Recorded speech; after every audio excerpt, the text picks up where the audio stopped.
Hello guys, আপনারা দেখতে পাচ্ছেন সবার কাছ থেকে টাকা তুলতেছি। টাকা তুলে আবার মুরগির দোকানে আসলাম। দোকানদারও আমাদের এলাকার ছোট ভাই। পরে ওকে বললাম একটা মুরগি দিত, পরে ও মুরগি দিল। পরে বললাম যে আমি জবাই করি। পরে আমি জবাই করলাম।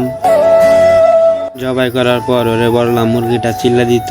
পরে ও চিল্লা দিল আর সাথে যা যা মশলা লাগে সব দিয়ে দিল। পরে ওর টাকাটা দিয়ে দিলাম। পরে আবার তেলের দোকানে এসে তেল নিলাম। পরে বাড়িতে এসে মুরগিটা পানিতে ধুয়ে নিলাম। ধোয়ার পরে আবার কাটা শুরু করলাম। আমি মুরগি কাটলাম আর আমার সাথে ওরা পেঁয়াজ রসুন বাইসা দিল।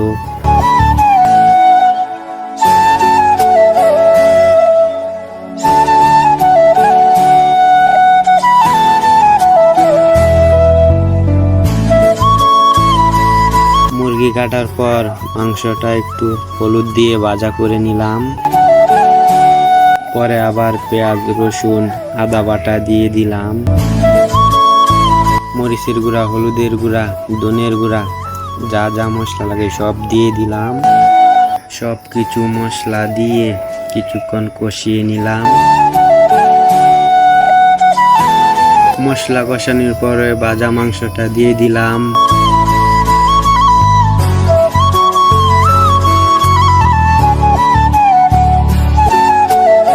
মাংস দেওয়ার পরে কিছুক্ষণ জাল দিলাম।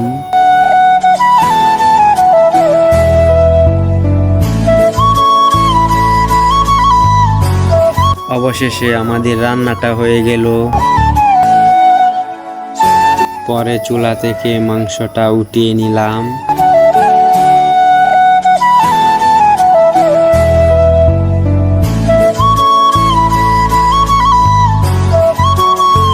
ওইদিকে ওরা খাওয়ার জন্য অপেক্ষা করতেছে। পরে আমি ওদের সামনে মাংসর প্লেট আর রুটি দিয়ে দিলাম।